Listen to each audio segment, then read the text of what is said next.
Yo, what it do, everybody? Your favorite anti-hero is back with another video. For those who don't know me, I am the Pepperoni, and here, I don't typically like to throw shade, but I do enjoy sprinkling pepper. Because I care. This is going to be a book roast for the Montenegro Book 1, which is titled Cemetery Candles, by the author Estela Vasquez Perez. This video will have lots of spoilers for this book. Go to Amazon.com and purchase Cemetery Candles by author Estela Vasquez Perez and read it for yourself first. Then come back and enjoy this video. Or just watch the video and ruin it for you. Whatever, man. Okay, as beautiful as this cover is, it's not right. This book is not about this guy. It's a problem. Can't be putting people on your covers who are not your main character. Imagine you just read the contents of the book known as Harry Potter and the Sorcerer's Stone. All the contents of that book, as it is right now, imagine you just read it for the first time. And you get done, and you're like, wow, that was a great book. What a great book. I wonder what the name of this book is called. Hell, I wonder what the cover looks like. So you flip it over and you look at the cover. And on the cover, there's a smiling kid with red hair. And the name of the book is Ron Weasley and the Sorcerer's Stone. Wouldn't you find that a bit problematic? The story is clearly about the one called Harry Potter. It's his story about him living under the stairs from his perspective. And yes, the character Ron Weasley is in the story, and he is important. But is he the main character? No. So why is his face on the cover? Why is the book called Ron Weasley and the Sorcerer's Stone? That's the same problem here. This guy is in the story, and he's an important figure in the story. But is he the main character? No. The first 63 pages, I think, is just some random story in modern time that involves him, but really, that section of the story is focused on a girl named Valentina Santa Cruz. It's her story. It's all her perspective. Then it randomly shifts into chapter 5, and everything up to that point, the first 60-some pages, gone. They don't matter. They do not matter for the rest of the book. The book just calls a mulligan and starts over in chapter 5 with a whole new story, with a whole new setup of characters and location and time period, and that's the rest of the story, all the way through the end. In the second part of this story, pages 64 and onward, the story follows a different woman named Suzette Severiot and her life from her perspective, and eventually this guy appears in that story. But he's just in the background. He's a guy who's part of the story. She becomes infatuated with him and becomes in love with him. On page 156, it says, "The love she feels for Victor is great and priceless. She is determined to capture him, no matter what will become of her." That is stating the goal. That's the plot of the story, is for this character named Suzette to capture Victor. On page 161, it kind of restates, it elaborates. It says, Suzette's plight now is to entice him as a man and get as close as possible to his heart. Why did I have to read half the book? Look at that. Why did I have to read half the book to figure out what the plot of the story is. And since that's the plot, that would mean the inciting incident was when she met Victor, which is in chapter 15.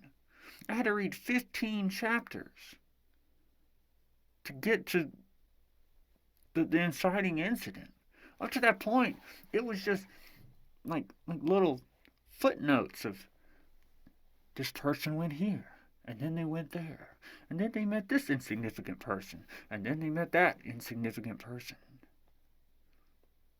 Now, in this story, the perspective of the story is, I believe, supposed to be third person omniscient.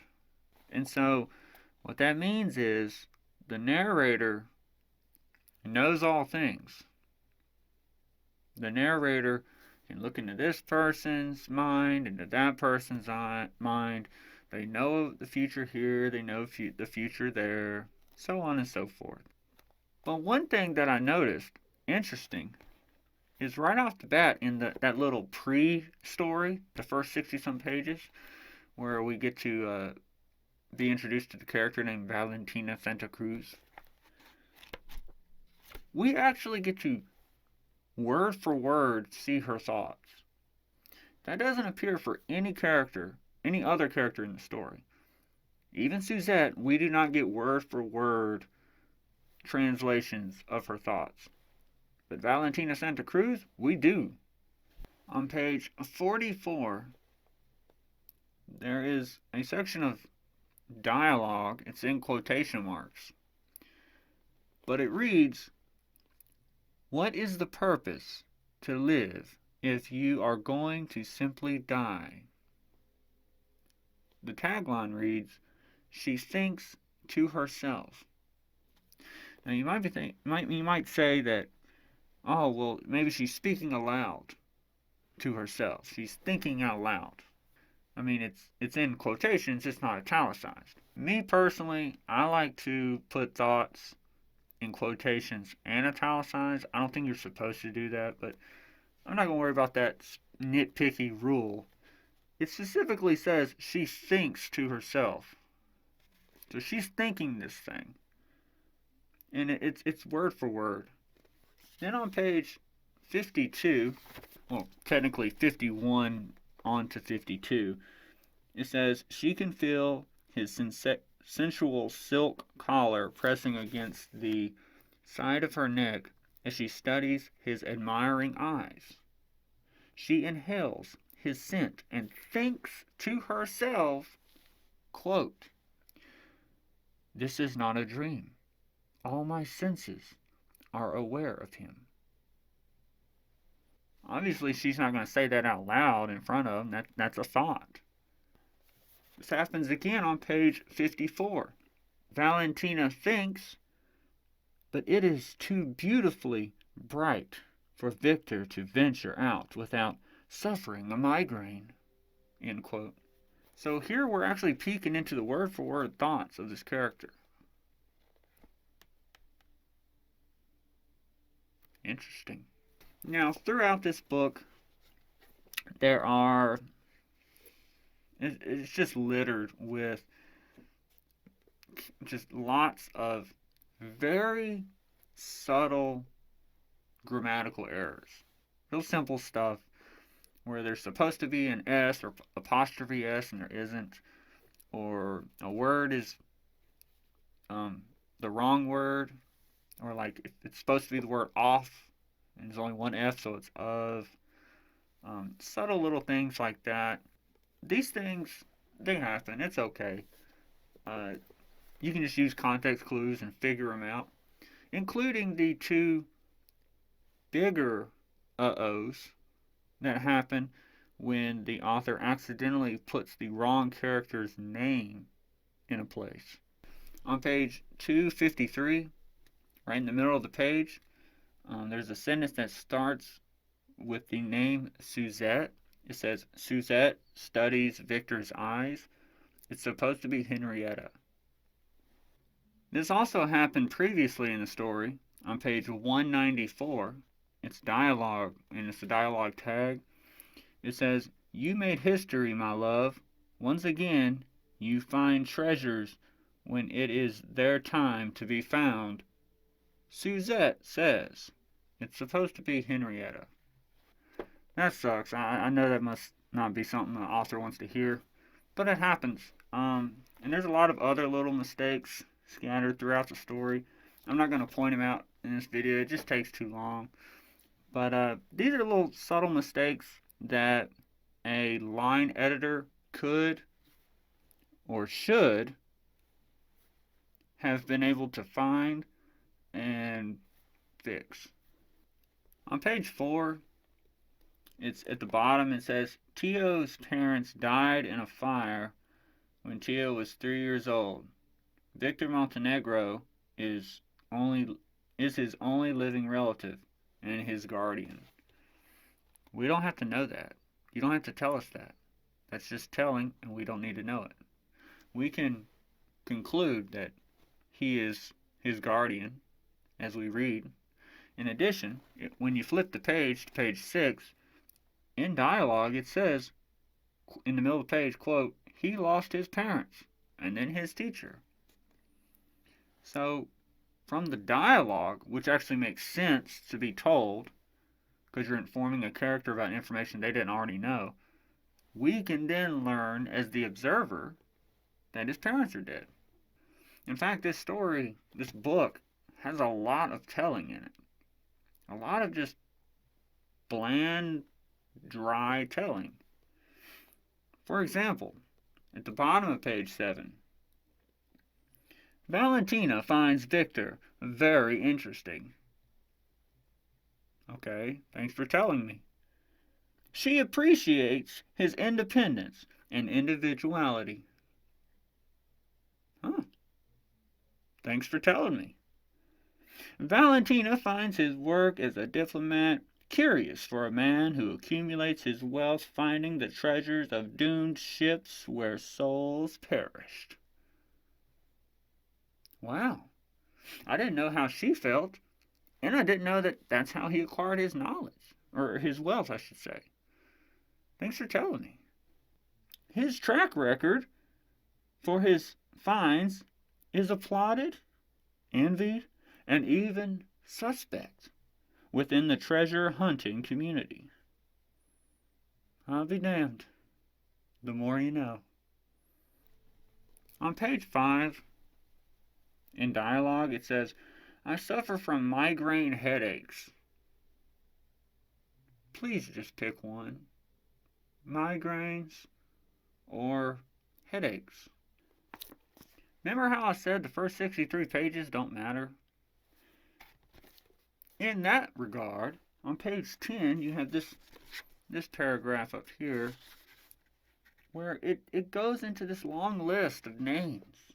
Like, those people fucking matter. But we only see half of them do anything, and it's only in the first 63 pages. The rest of the book, they're gone. In fact, I forgot these names the moment I read them. So, I'm glad that paragraph's in the book. On page 11, it's just one giant paragraph. You see that?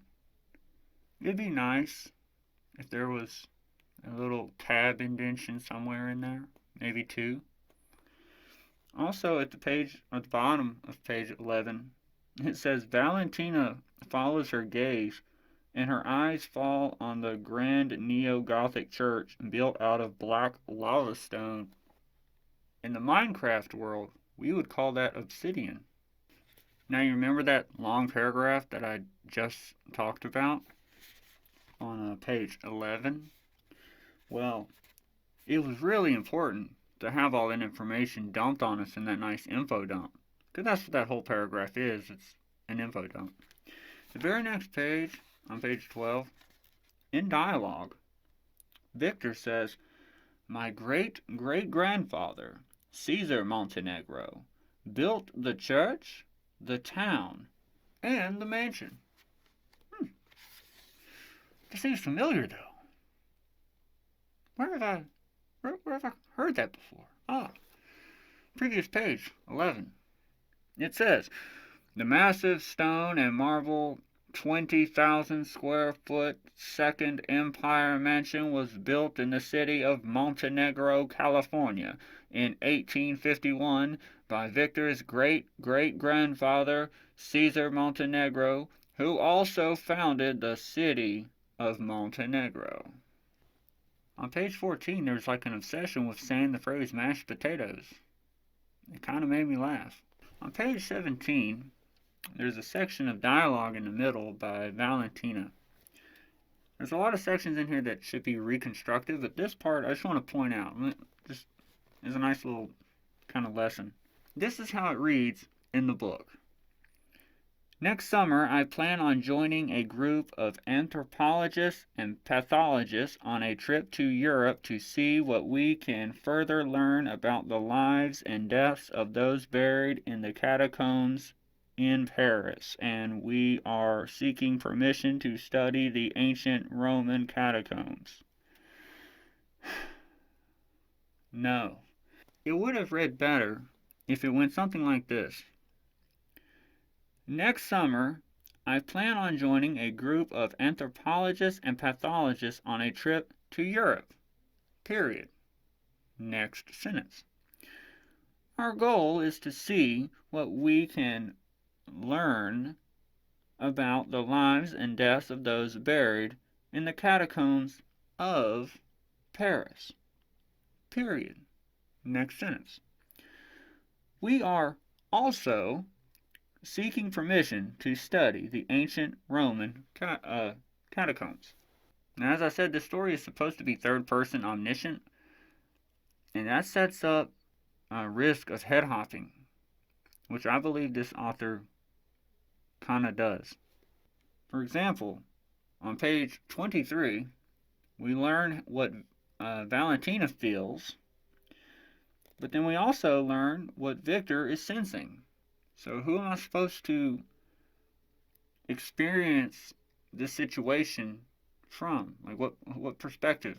Now this is supposed to be an all-knowing narrator, but on page 33 it says in narration, perhaps she now fears her dream was a warning that she could drown emotionally if she looks at him as a man instead of her employer.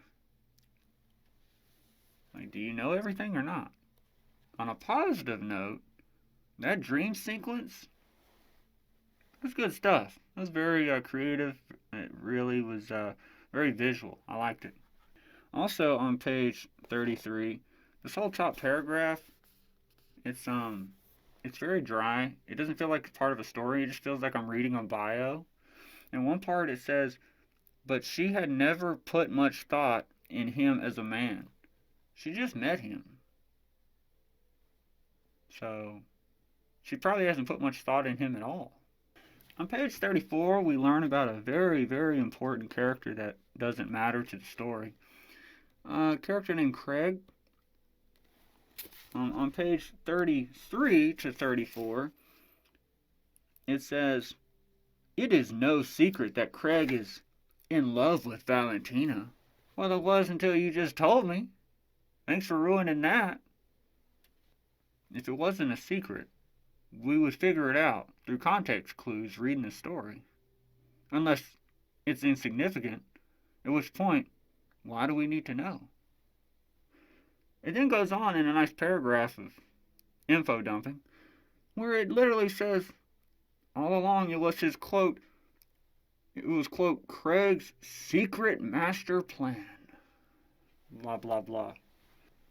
Which, by the way, results in one of the coldest friend zone serves ever. He says he put her in the path of Montenegro, quote, in hopes of earning your trust as a true friend. He says that to Valentina, at which point she says, and you know me very well, dear friend. It's not looking good, Craig. It's not looking good. It goes on. He says, "One of these days I will come up to visit you in your new home and take you out to dinner."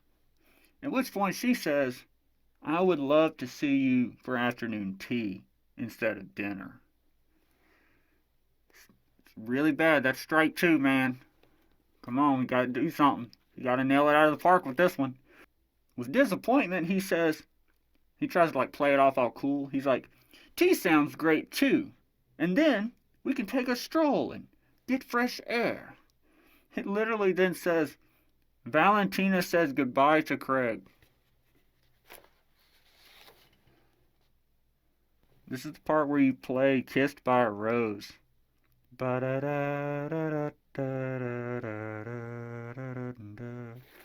Moment of silence from my boy Craig.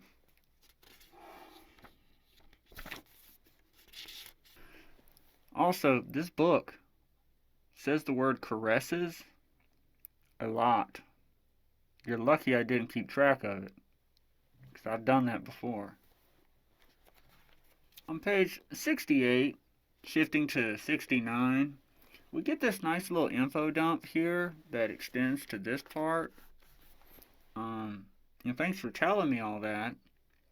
Only to then repeat yourself towards the bottom of page 69 after you just explained that he's got this secret crush on this casket girl and he keeps trying to talk to her, but she keeps kind of disappearing before he can talk to her.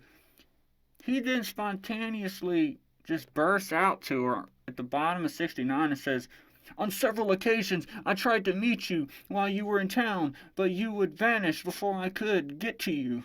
I know you are here to marry. I want to marry you."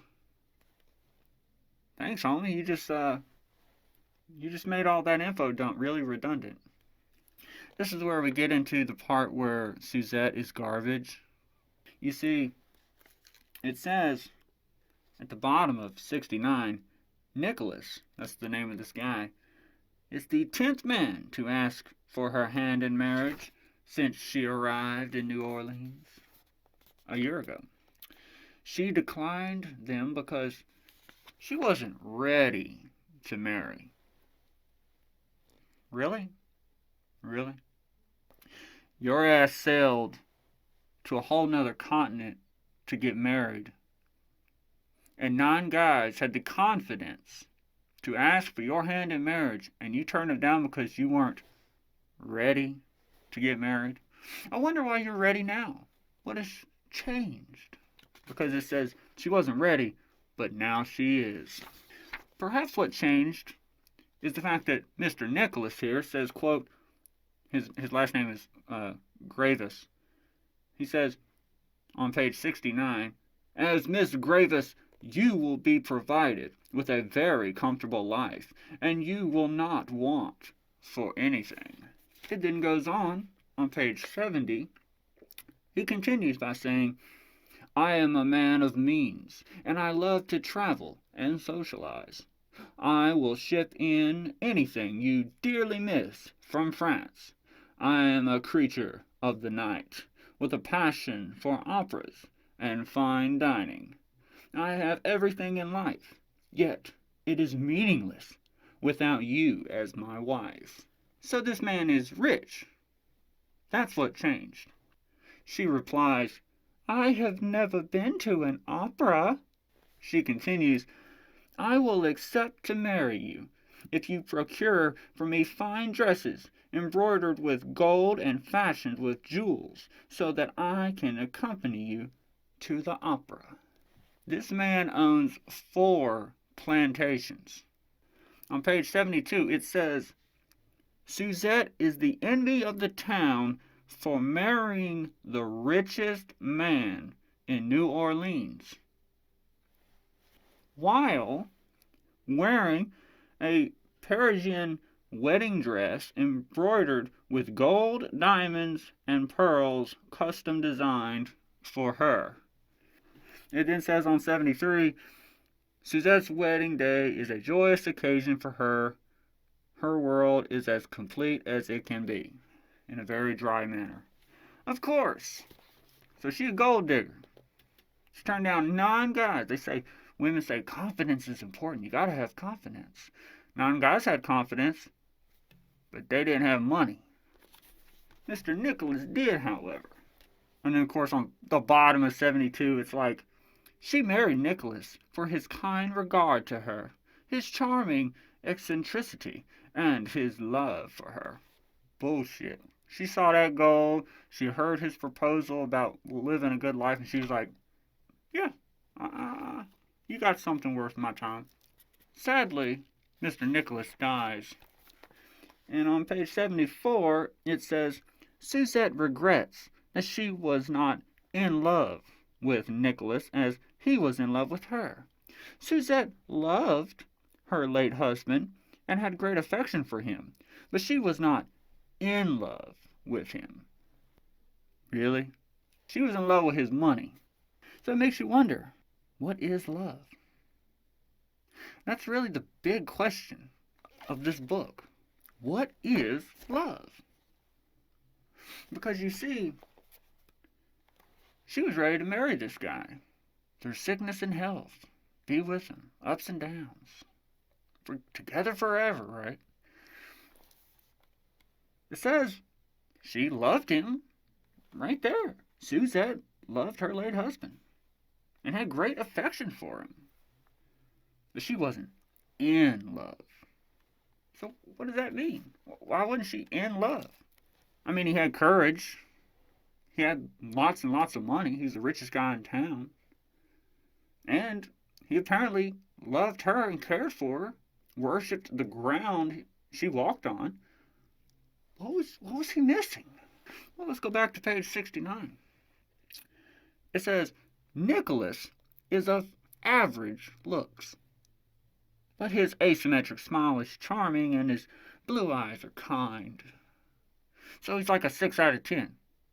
He looks alright, but he's not sexy. He's not a Chad. Suzette then moves on and finds a new guy. But sadly, he's not a Chad either. You see on page 78, it says, Ivan's facial features are not as chiseled as she likes. He is pleasant looking, like her late husband. And guess what? She doesn't fall in love with him either. However, on page 79, it says that there was something pulling her to him. It says on 79 that something intrigues her. I wonder what's pulling her to him. What's intriguing? Well, here on 79, it says that very little is known about him, this Ivan character. He hails from Seville, and he is, it says that he is the owner of one of the most profitable tobacco plantations. So he's rich. She spends decades with Ivan. I mean, decades. She loves him. She wants to be with him. She has been with him for lots and lots of years. She's willing to sacrifice for him. She cares for his well-being. They're always sleeping together. So she's sexually attracted to him in some regard. And yet it says she doesn't love him. Well, who can she love? Well, on page 124, something interesting happens. It says, Suzette's eyes fall on a man whose attention is focused on the stage, and her heart begins to race. A euphoric wave floods her. It goes on to say, Suzette begins to fan herself. Oh, this man over there. I wonder what that man looks like. On the very first page, it talks about that man. It says, he had strong, handsome features. Then, later in the story, on page 214, we get a bit of backstory on Victor and his previous lover, his former fiancée, Clara. And it says that women wished they were in her shoes when she was engaged to him. but not much for Victor's treasures, but because they found Victor attractive. It then even says, doubles down, it says, Victor, on page 215, Victor's attractiveness, blah, blah, blah. So clearly, Victor is a very attractive guy. Victor is probably like a 9 out of 10 or something. That's the guy that Miss Suzette Severiot falls in love with. It's a sad reality. You can have all the money in the world and you'll get a girl to marry you, but she still won't love you because you're not beautiful. This is made even more complex as the story goes on when you look at the way Victor feels about Suzette. On page 242, Victor says, quote, "Despite an unfeeling heart, my body aches for you. My soul, although conflicted, is attached to you. I'm lost and at your mercy." On 244, he says, "I am not certain what it is that has me hopelessly mesmerized by you, but I do know to deprive myself of you would be like depriving my body of a soul." The story is trying to paint this picture that he's not in love with her, that he can't feel love for her. What is he feeling? I mean, he is feeling something. What is he feeling? I mean, think about this quote again. "I am not certain what it is that has me hopelessly mesmerized by you, but I do know to deprive myself of you would be like depriving my body of a soul." There's a lot of people in this world that you do not love. Ask yourself, would you say that to any of them? He goes on and he kisses her, quote, passionately, and it says, in dialogue, "Time will tell that our destiny is sketched in stone. Our romance will flourish. Our destiny will interlock. Our bloodline will become one." I mean, this dude is feeling something. What is it? Now, being a romance story, I expected there to be some big graphic sex scene. And I gotta applaud the author. She takes the high road. Like, no joke, like, this whole book has been kind of building to this will they, won't they hook up kind of thing. And then when they do, it's literally summed up in one sentence. It just says, Suzette loves him as if it were the end instead of the beginning. Period. That's it. You might say that's anticlimactic, but it's classy. However, this brings up this issue. What is love? Because it says there, Suzette loves him as if it were the end instead of the beginning. And then later in the morning, it says on 245, he rises at daybreak and makes love to her again. So here, we're substituting sex, the word sex, for the word love. So or you could just say fuck. You could be vulgar and say fuck. Suzette fucks him as if it were the end instead of the beginning. Or he rises at daybreak and fucks her again. You could say that.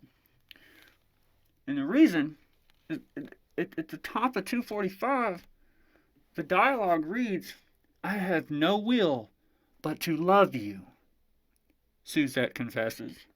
And he says, "I want nothing more than to love you," Victor says, or Victor replies.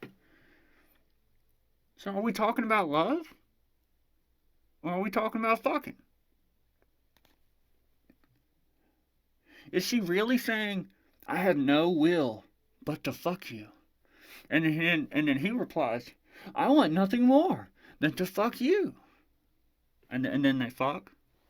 Somewhere there's a line between love and lust, between caring for someone selflessly and obsessively wanting someone sexually in a selfish way. Now, I don't know where that line is in this book. It's really, really confusing. It's really gray. I don't comprehend it. There's also chapters in this book that are like one page, or in one case, like one paragraph. For example, on page 147, that's a whole chapter, apparently. And why does it exist? Wolf Tower, chapter 18. You might say, well, it's to introduce Wolf Tower. Really? It says on 147, Suzette loves spending the full moons in Wolf Tower, where she can socialize freely with wolves, witches, and vampires without fear of persecution. Meanwhile, in the next chapter, on page 153, it says, Suzette loves spending time in Wolf Tower. She laments that she can only visit during the full moon. As a vampire, she appreciates the secure comfort to enjoy herself without having to guard herself from revealing her monstrous side. The next chapter is beautifully named Henrietta and Drake, chapter 19. Starts on page 148. You could not have picked a better name for this chapter, because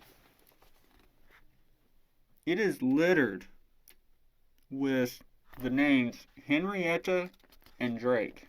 Henrietta and Drake. Henrietta and Drake. Over and over again.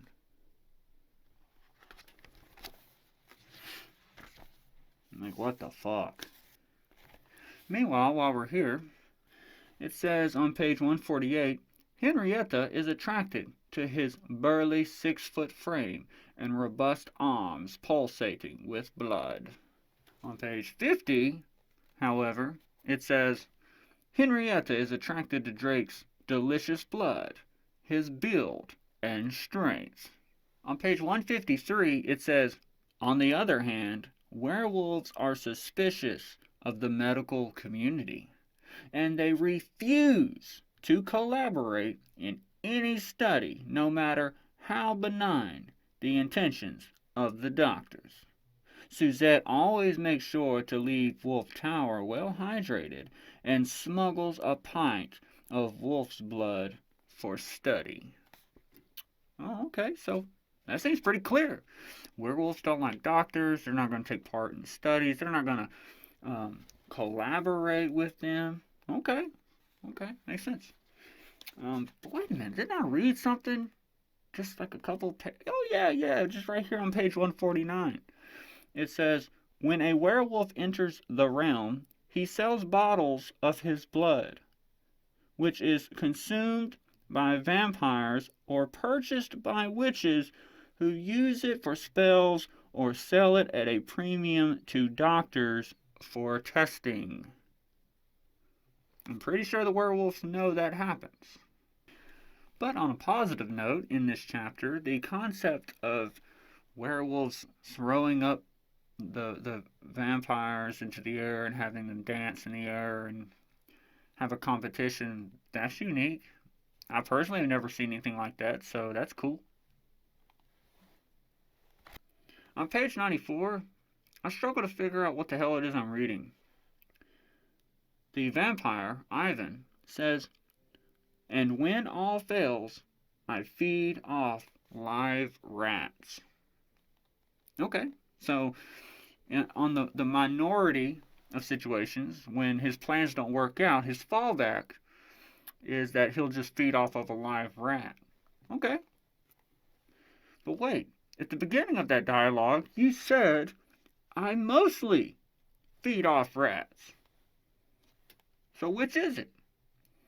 Do you mostly feed off rats? Or is that your fallback when shit don't work out? On page 95, the author tries to be cool, I guess, and gives us 3 scenarios. It literally says scenarios that can kill a vampire. And they are: a silver dagger to the heart will destroy my body, decapitate me with a pure silver sword and it will kill my body, or impalement on wooden stakes dusted with pure silver will kill my body. As long as I avoid those scenarios, my body, the vehicle of my indestructible soul, will live. You actually hurt yourself by telling us that. You should have just been vague. You should have just said, silver is my weakness. That'd have been it. That's all you have to do. Because, see, now you've set up pitfalls. You say, as long as I avoid those scenarios, so it's 3 specific things, he'll be okay. The first one, a silver dagger to the heart will destroy my body. Okay. So what happens if a spear with a silver tip hits you in the heart? I mean, that's not a dagger, but it is silver, and it's going through the heart. Oh, yeah, that'd kill me too. Oh. And what about an arrow and the tip was silver? What if that hits you in the heart? That kill you? Oh, yeah, that'd probably kill me too. Okay. It also says here that decapitate me with a pure silver sword. Okay, well, this is 1700s. What if you're decapitated by a pure silver guillotine? Oh, yeah, that'd kill me too. Okay. You see where this is going? Like, what if someone put metal, like silver tips on a Nine-Tails whip and, like, whipped him? Would that fuck him up? Would that risk killing him? What if he was cut vertically? He wasn't decapitated, he was cut vertically. Right down the middle, had his head split by something silver. Would that kill him? What if someone pulled out 3 pure silver nails and crucified him and left him out in the broad daylight for like days or whatever? Would that kill him? You should have just said silver. Make it a lot easier on yourself. Which then, that brings up the issue of sunlight. Because silver has been naturally an issue associated with werewolves, not vampires. However, now, in this story, silver is a problem for the vampires. But the default for the vampires is sunlight. Now, in here we see vampires enjoying the sunrise and the sunset, so perhaps dim sunlight, early and late sunlight, isn't a problem. On page 133, it says, the evening sun does not pose a threat to her. It's just broad daylight sunlight. But that doesn't check out either. You see on page 233, it says, that afternoon, she, Suzette, the vampire, goes into town to have lunch with Ivan, another vampire, with the hopes of running into Victor. So they're walking around in town in the afternoon.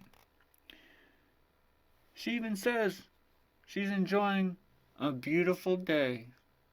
It even then goes on to talk about how there's all these other people walking around, and they're making sure to say, good afternoon to everybody. Good afternoon. Good afternoon. How are you? Good afternoon. So they're all just walking around outside on this beautiful day in the afternoon. There's fucking vampires. It says, Suzette holds her head up high. Good afternoon. Good afternoon. Lovely sunshine out here.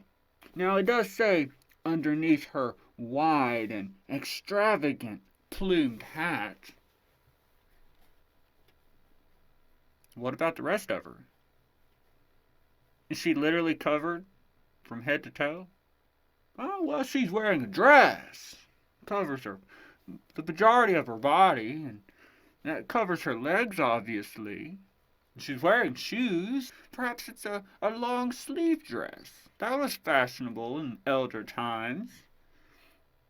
Perhaps she's wearing gloves. Okay. What about Ivan? Is he wearing a fucking sombrero? What's keeping the sun off of him? Now on 246, it says they cannot permeate out on days when the sun's glorious beams rain down. She can tolerate days when the dark skies billow with rains. So you might argue, well, Pepperoni, you see, it was raining that day. That's why they were out walking around through town, describing it as a beautiful day, as all those other people were walking around with them. Like, who walks around in the rain for hours? And the fact that it describes it as the long afternoon turns into dusk, that kind of imagery typically inspires thoughts of this, like, sun setting. If it's all overcast and rainy, it's just dim and dimmer and really dim, and then it's just nighttime. I don't know what's going on there. But since we're here on page 246, let's just go ahead and touch on this. It's talking about Suzette. It says, she will make Victor accept that she is a creature of the night. You go, girl. You tell him. But does he really need to be forced into accepting it? Doesn't he already accept her as a creature of the night? I mean, right here on the previous page, on 245, he literally says, I'll leave now so that you can get a full day of sleep, my darling. I've discovered that your patients call on you mainly in the evenings, and that you are a creature of the night. Seems like he already knows it. Seems like he's already accepted it. However, it seems like there's one person who doesn't know that Suzette is a creature of the night. Because you see on page 234, after that long, beautiful day where Suzette was walking around out in the sunlight, it says, it has been a beautiful but long day. I'm happy we went out. But now I need to go over my plantation's books, and that will prevent me from sleeping the night away. What vampire sleeps the night away?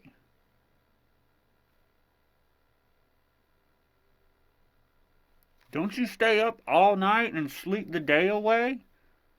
I mean, fuck, Victor knows that. And he ain't even a vampire yet. Also, a very subtle thing on page 235, there should be a section break right there. I like on page 95 when Suzette asks Ivan, quote, what is wrong with being immortal? What is wrong with not wanting to suffer death? It's like, bitch, didn't you hear what the hell he was saying on page 89? When he said, I do not want to live forever. It is a crime against nature and an injustice to your soul. However, on page 95, she continues and says, what is wrong about being immune to a deadly wound or disease? You bring up an interesting point I'd like to talk about there, Suzette.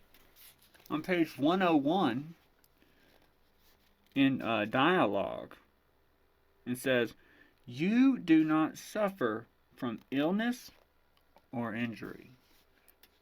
Speaking about Ivan the vampire. See, this is a problem because on page 120, the narrator says, for the last 100 years, he, Ivan, has prayed for death.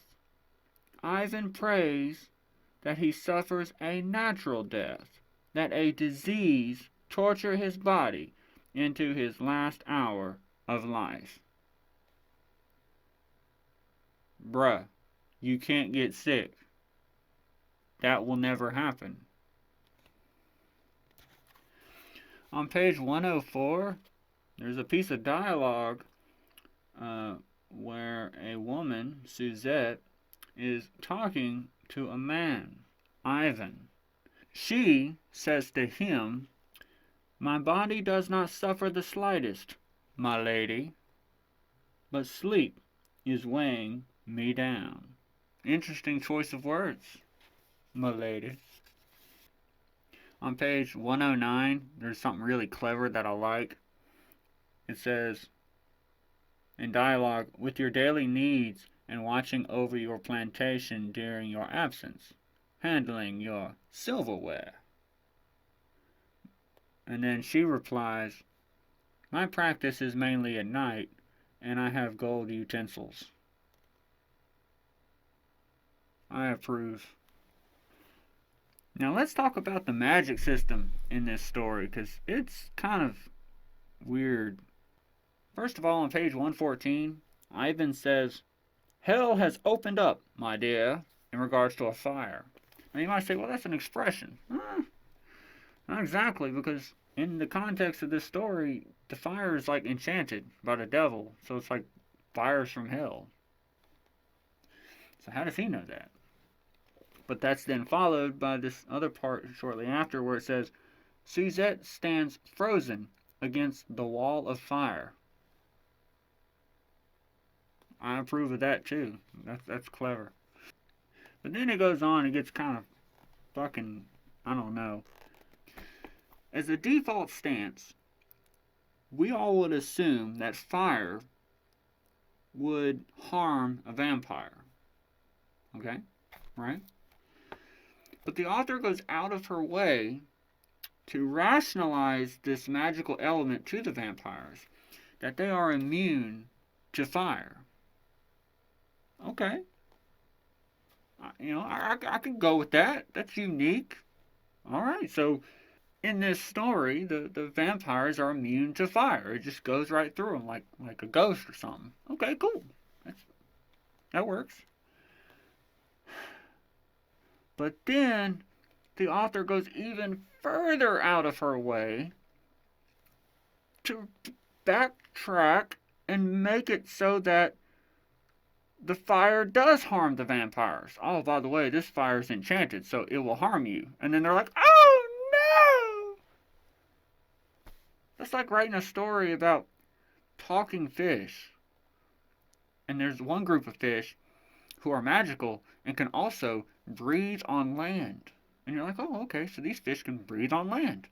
But then they cross paths with an evil octopus who puts like a hex on them, and then they lose their ability to breathe on land. And so then the audience is like, oh, so back to square one. They're just water breathing fish.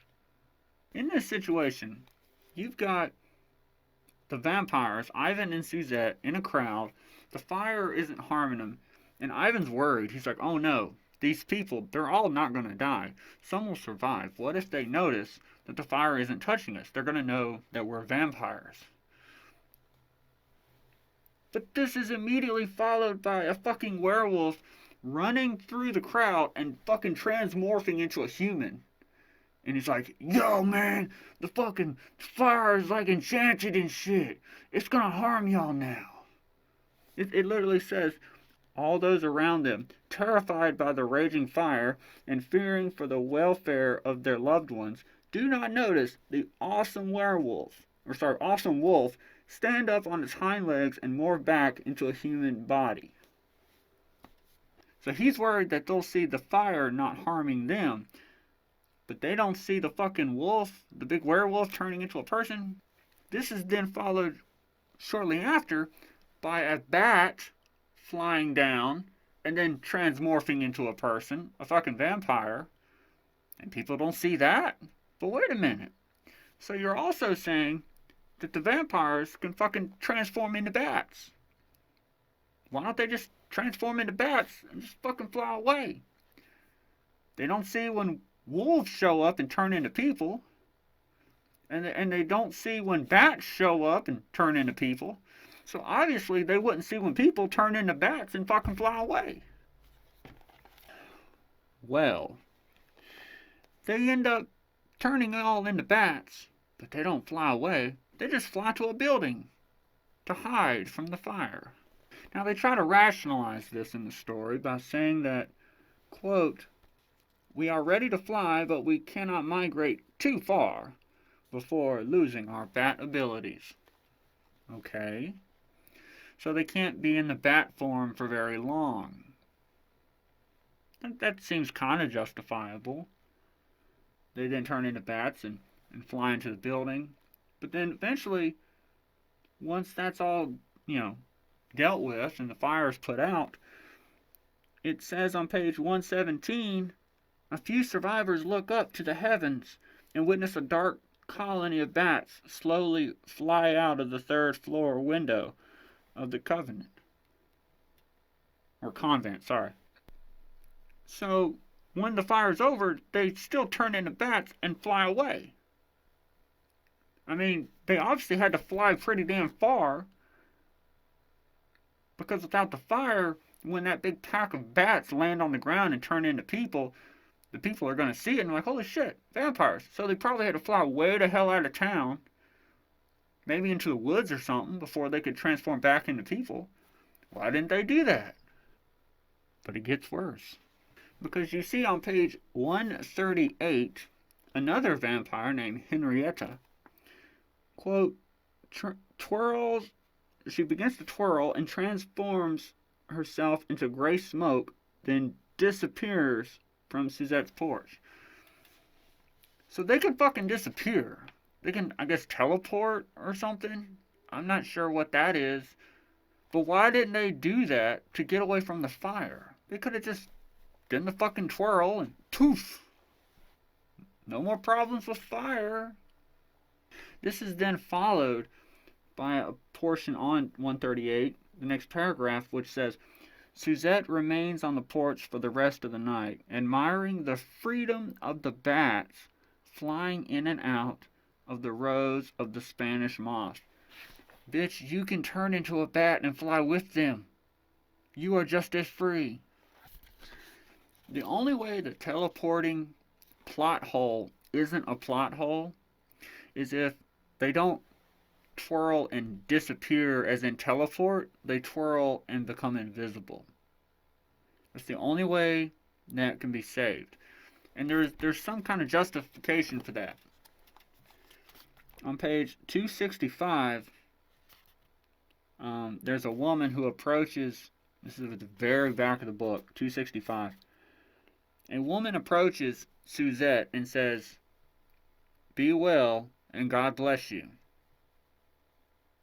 So she says that to Suzette, who is standing alone. It says, then a dark cloud next to Suzette slowly materializes into Henrietta. So after the woman says that and leaves, poof, Henrietta appears. And then she says, she mocks the woman and says, "Be well and God bless you." Now wait a minute. If she's teleporting, then that means she was gone for that dialogue. So it's just Suzette and the woman. The woman says that quote and leaves. And then the teleportation happens and Henrietta finally shows up. There's no way that she would be able to know what was just said before she arrived from the teleportation. So the only way that would make sense is if she can poof, turn invisible. And so that means that she was standing there invisible, watching the scene happen, and watched the woman say, "Be well and God bless you." And then when she walked away, Henrietta, poof, finally became visible and then mocked her. Which that could open up a whole another issue of paradoxes of her being able to be invisible. Can all the vampires become invisible? What could they spy on? That makes secrets a lot harder to keep, doesn't it? Which that segues me into the concept of reading minds. There's a lot of portions in this book that talk about reading minds and reading thoughts. And I couldn't tell if it was supposed to be metaphorical or literal until it's pretty clear that Henrietta is shutting out Ivan as he's trying to read her mind, and he's like, stop blocking me out, what are you thinking? So they can read minds clearly. So why doesn't Ivan know about Victor's fan? Why does Suzette keep switching the fans every time Ivan's coming over? I haven't read the second book and the third book, but I'm assuming he's going to find out at some point. They're setting up that big, issue, that big confrontation. And if it happens, which I'm assuming it will, it's not going to make sense because he can read her fucking mind. And he can read Victor's mind. Page 119, it very vaguely talks about a thing called the Vampire Tribunal. That seems interesting, but we don't ever see that.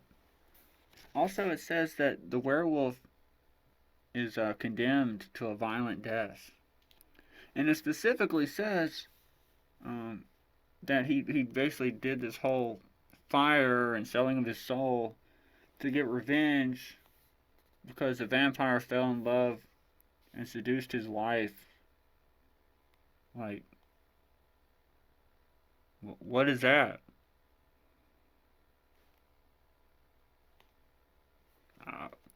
Maybe they'll talk about that in the later books. I don't know. On page 123, it says, after 30 years, but then it says for another 30 years. One part's numerical, one part is written in Word. You should pick one. Because that shit keeps me up at night. It's inconsistent. On page 137, in dialogue, it says, our hearts are like the moon. One side of the moon is illuminated. The other side of the moon is dark, icy, and lifeless. That seems a little bit advanced for people in 1848. I mean, did they know that kind of stuff about the moon back then? On page 159, this section towards the bottom, it reads, in dialogue, right.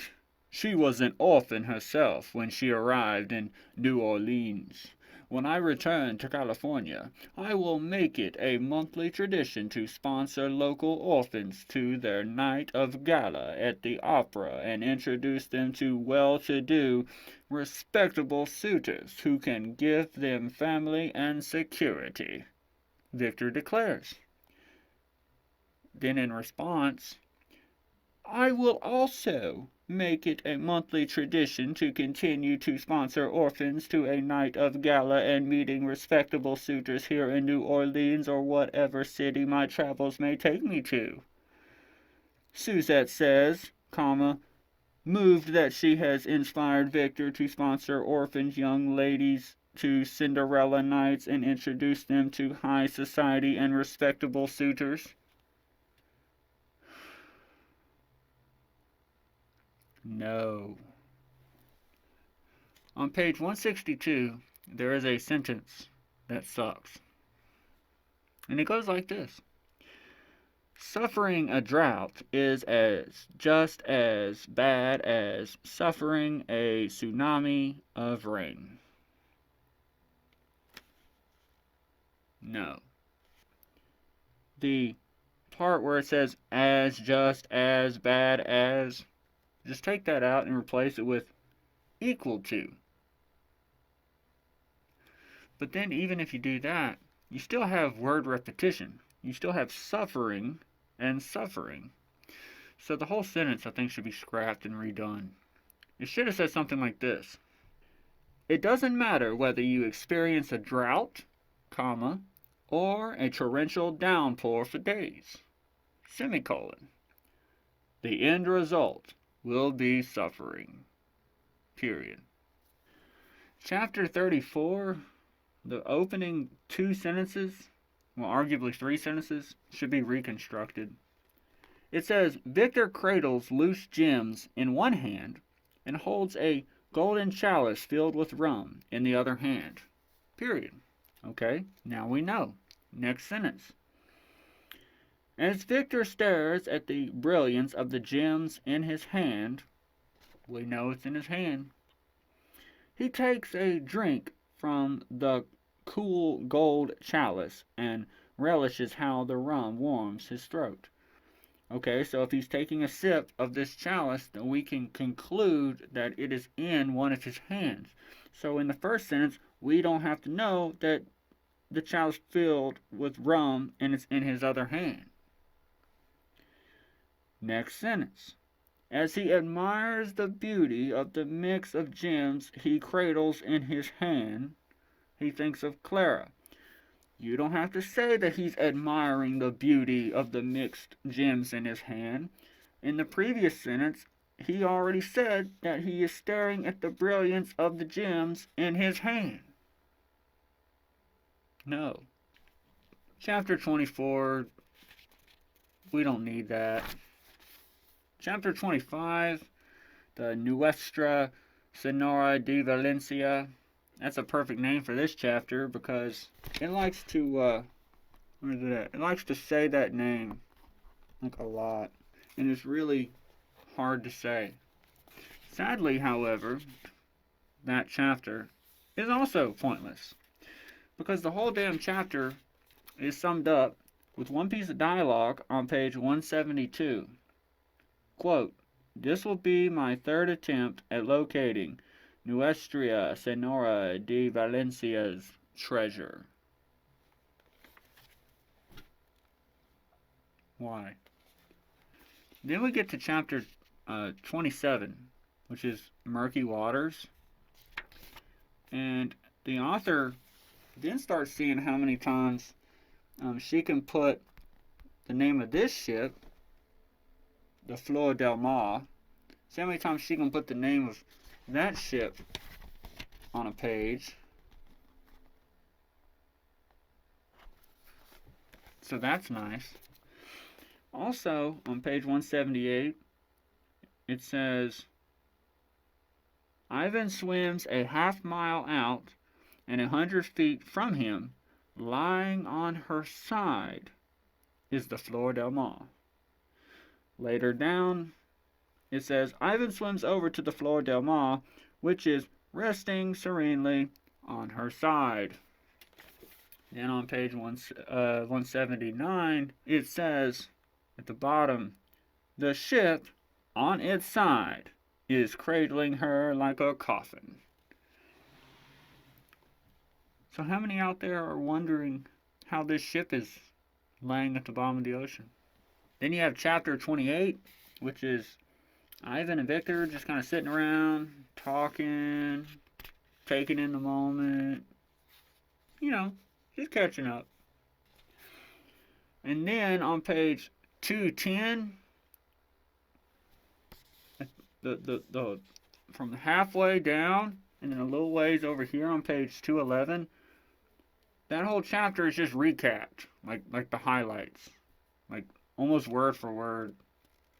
Ivan explains to Suzette what him and Victor talked about. So why did we see that whole chapter if you're just going to rehash it in dialogue?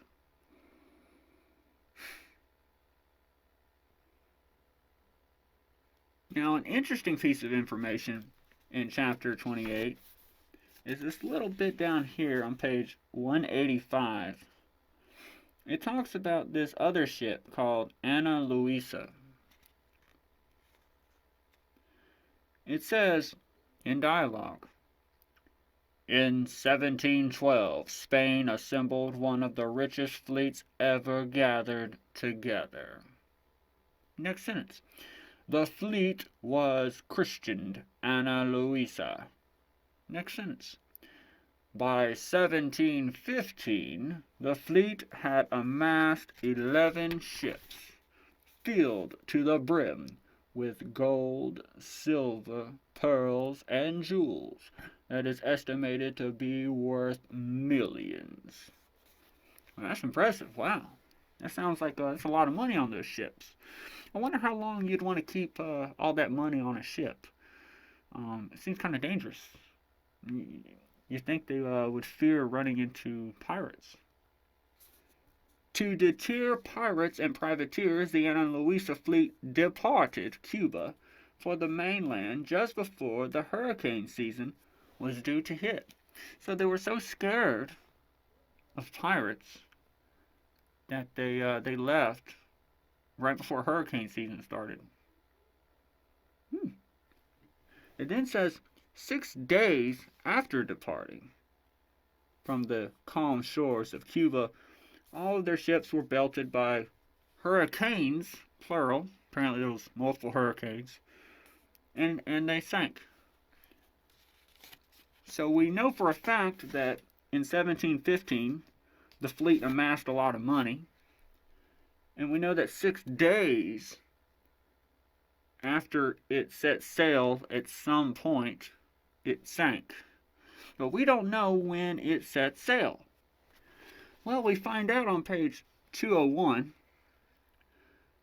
In dialogue it says, Ivan and I will partner up to hunt for the Spanish fleet that sunk in 1721. So are you saying that they had millions of dollars on their ships and they sailed around for 6 years? Just taking in the sights? And then one day decided to sail from Cuba and they were sunk by multiple hurricanes? I don't think so. See, I've already begun to read the second book. I'm like 2 chapters in, or 3, or whatever. I know that in that book it says that the ship sank in 1715. So that means on page 201, when it says 1721 is when it sank, that's a problem, that's a mistake. And I'm assuming that mistake was caused when the author went back to page 186 and saw where it says 6 days after departing, blah blah blah, it sank, and somehow got confused and put 6 years tacked on to 1715, which brought her to 1721, and here we are. While we are here, on 185, the dialogue says, if you are still in town next month, you are welcome to join me on my next treasure hunt. So, after they made this score, they had planned to go after this Ana Luisa 1 month later. And then you get to 201, page 201. We reaffirm that by saying, Ivan and I, this is Victor, will partner up to hunt for the Spanish fleet that sunk in 1721 next month. Okay, so that means here on page 201, not much time has passed since they found the treasures. Okay, it's still a month off, right? Here's the problem. It says, this is Suzette talking. She says, "You and Ivan are now treasure legends. Since you two recovered the treasures, there has been much written about you both." Really? How? That shit just got found like 2 days ago or something.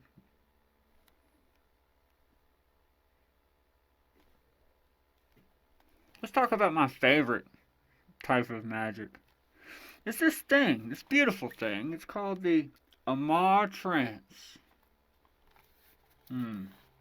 What a scrumptious topic. On 106, it says, in dialogue, "Put me in the Amar Trance," Suzette begs. At which point, Ivan puts this trance, this spell, on her, and she becomes a subservient, mind-controlled sex doll. And she's just worshiping the ground he walks on, and, they do it. Compare this to what happens on page 197. It says, Henrietta looks up at him and waves her hand across his face, putting Ivan into the Amar trance. Under her spell, Ivan admires her lovingly. Quote, "Make love to me, my love," Henrietta pleads. At which point, I'm assuming he does. He just fucks the dog shit out of her. So I have to ask, is this like a date rape drug? Except it's like a date rape spell? I mean, on page 241, it says, "And she places him under an Amar trance." Next sentence, "High with love, he passionately kisses Henrietta." I mean, it sounds like he's intoxicated. It sounds like he can't, in good conscience, consent to this sexual act. And she just forces it on him. Just, "Make love to me." However, when it's Ivan and Suzette, she has to beg for it. So I'm wondering, is it not okay for a guy to walk up to a woman and just "Make love to me"? And the woman's just like, "Okay." Ah, yes. Rape. Good stuff. But hey, sexism is like racism. We all know it can only go one way. Now, I described this story as not a love triangle, but a love dodecahedron. But on page 211, it says, "Now Victor has entered Suzette's life, and much is said about the friendly trio around town." So it's not a secret. Ivan then goes on to say, "Frankly, I do not care what will be on the tongues of the people around us." He then even goes on to say, "I made it clear to Victor that your heart does not belong to me, that I am aware that you are in love with someone else, and he knows that I want you to be happy, even if it means with someone else. He has a perfect understanding of where I stand in regards to you and my pain." Bruh, the cuck level, it's getting in the red zone here, man. On 215, we get a bit of a backstory on Victor, and when he figures out that Clara is like fucking around with someone else, he doesn't stand like a little spineless fucking beta like Ivan. He fucking mans up and he just walks out. It says, "Nor would he stand for Clara and Raoul's secret love affair, making a public mockery of his marriage to Clara." So he's a fucking man. He ain't gonna deal with that shit. I wrote in there, I said, "Good for you, Victor." I like on page 251 when Suzette is finally honest with Ivan. She says, "My life is richer because of you." We know. It's also richer because of your first husband. In chapter 39, Henrietta starts talking about Clara as if she knows her. You ain't ever met her. Henrietta then goes on to say, "Yes, Ivan is visiting Suzette, and my Drake is away on business." Who the fuck is Drake? I, the reader, know who Drake is. But Victor? No. He don't know who Drake is. You ain't never mentioned Drake to him. In fact, you've only met him one time before. That name never came up. You know whose name did come up when you met him the first time? On page 224, she says, "I am in love with Ivan." First of all, who the fuck says that? Who meets somebody and in that meeting it just divulges their secret love? "Hi, my name is John Thomas, and I work down at so-and-so. You know who Susie is over there? I'm in love with her." Like, that's just fucking creepy. However, in this regard, when she name drops Drake, why doesn't Victor say, "Who? I thought you was in love with Ivan. Who's Drake?" The end of the book. What the fuck happened? In chapter 41, it's now 5 years later, and apparently Victor and Ivan never went on their treasure hunt. They never went after that ship. They said they were going to do it in a month. Well, 5 years happened, and they never went on that treasure hunt. However, 5 years later, in chapter 41, this really in-depth chapter, the economy is doing well. That's all there is there. And then chapter 42, all hell breaks loose, and a fucking plague comes out of nowhere and starts kicking everyone's fucking ass. What? All that romantic build-up for the whole fucking book, and then out of nowhere, the plague's here! Drama! It turns into the most telling info-dumpy shit. It all of a sudden. My footnote here, it just reads, "What in God's name is happening?" It just turns into this monologue of Suzette standing around and just saying shit. Just telling. For anyone who might be listening and not be aware of what's going on, that there's this plague and there's bodies everywhere and this is happening and that's happening and blah blah blah. And at one point it even says that the bad air is cold and people do what they can to keep warm, and they keep their windows shut to keep out of the coldness. It's the end of July in Louisiana. How fucking cold could it possibly be? Then there's this scene on page 262 that goes over to 263. Ivan is standing out in the rain trying to bury dead bodies. The man is trying to work. And she is just standing there fucking rambling.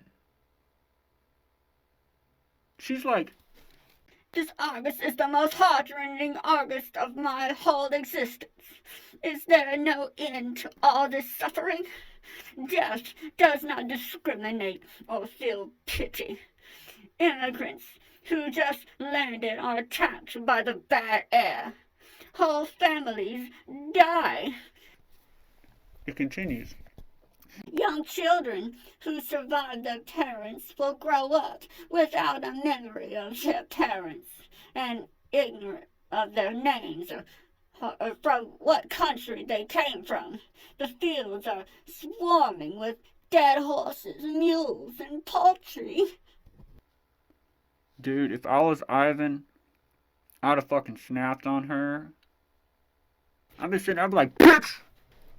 If you don't shut the fuck up, I'm gonna hit you with this shovel and bury your ass next. I'm sitting here trying to fucking work my ass off, got me out here shoveling dirt in the fucking rain.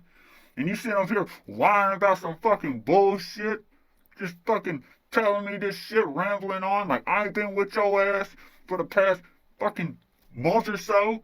Dealing with all these fucking dead bodies. Burying motherfuckers. Smelling all this funky ass air. Come on, man. Damn. On page 262, it says the word immigrants, and it's spelled with an E, E-M-I-G.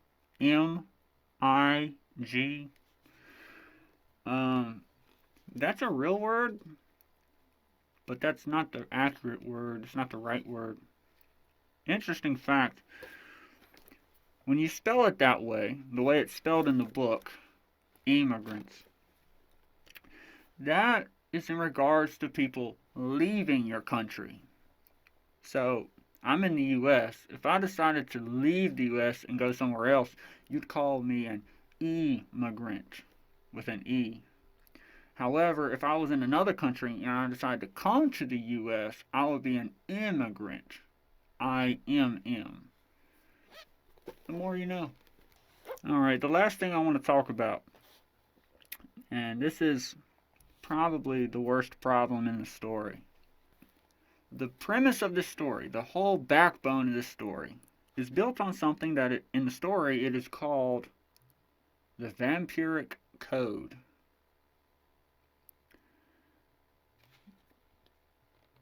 The way it's portrayed in the story is this idea that if you are a vampire, it is impossible for you to be in a relationship with somebody else and you both love each other mutually.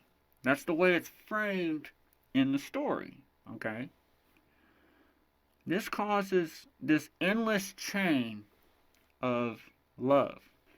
This person loves this person, but this person loves this person, and this person loves this person, but this person loves this person, but this person loves this person. No one can love the person that loves them. But there's a major problem with that. On page 106, the Vampiric Code is described as follows. As a vampire, you cannot love someone back. Period. Very simple, very straightforward. Let's analyze that. What that means is, if I am a vampire, I can love you. Okay? As a vampire, you can love me. The problem is, we can't love each other, right? Wrong. That's wrong. Here's why. The rule says, as a vampire, you cannot love someone back, right? So that means, if I, as a vampire, love you, I will love you until you begin to love me back. As soon as you begin to love me, by that rule, I should then instantly begin to hate you. I should begin to instantly want to distance myself from you. And that makes sense in a literal perspective compared to how these creatures are supposed to be portrayed as hunters, always on the prowl, always hungry, always thirsty. That would mean as a vampire, I'm lusting after something that I don't have. Okay? This is more like the woman's code opposed to the vampire code. So I'm wanting, as a vampire, I'm wanting what I don't have. I'm loving you. But once you love me back, I have you. And then I lose interest. I'm like, well, this is boring. Hey, I love her now. I'm gonna go over here. Bye. And then I can go over there and love on that person until I get them. And once I have them, then I'll be bored and I begin to hate them. I'm like, fuck you. I'm moving on. That's the way it should be. But that's not the way it's portrayed in the story. And in fact, there's a major problem. Because the code specifically says, as a vampire, you, the vampire, cannot love someone back. The previous sentence says, my spark for you never ignited into love because it is against the vampiric code. Wrong. That is outright wrong. Because before you, Suzette, were a human. You were not a vampire. And so it doesn't go against the vampiric code for you to love someone back. You see? The same problem applies to Victor later when he cannot love Suzette. It doesn't go against the vampiric code, so why can't he? He is a human. As a human, he can love someone back. And so, if I'm a vampire and you're a human, okay, I can fall in love with you. And since you are a human, you can then fall in love with me. The problem then becomes, because of the code, I as a vampire cannot love someone back. So, the moment you begin to love me, I should then instantly hate you and fall out of love. That's actually how your code, author Estela Vasquez Perez, that's how your code should have worked. That's how it's written.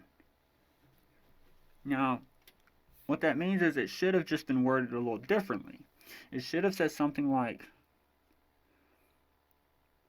no one can fall in love with a vampire who already loves them. That would make sense. That's how the code should have been.